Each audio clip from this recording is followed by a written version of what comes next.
रवां माली साल वफाकी काबीना के 80% फैसले सर्कुलेशन समरियों से किए जाने का इंकशाफ हुआ है। साल 2022-23 में वफाकी काबीना ने 792 समरियां सर्कुलेशन के जरिए मंजूर की।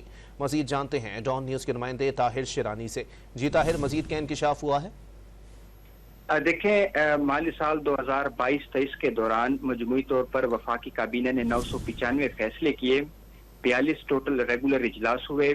सिर्फ 203 जो फैसले हैं वो रेगुलर काबीना इजलास में किए गए और जो 792 समरियां हैं वो सर्कुलेशन के जरिए मंजूर कराई गई। यानी जो 80% फैसले हैं वो वफाकी काबीना ने सर्कुलेशन के जरिए दी और रेगुलर काबीना इजलास को बाईपास करके और बहस व मुबाहिसे को नजरअंदाज करके सर्कुलेशन समरियों के जरिए मंजूरी दी गई। और जब वफाकी काबीना सर्कुलेशन के जरिए समरियां मंजूर करती है तो उस फैसला साजी के अमल में सिर्फ वफाकी वज़रा शामिल होते हैं। जो वज़रा मुमलिकत, मुशीर और मावरीन होते हैं वो इसका हिस्सा नहीं होते। जी, बहुत शुक्रिया ताहिर शिरानी अपडेट करने के लिए।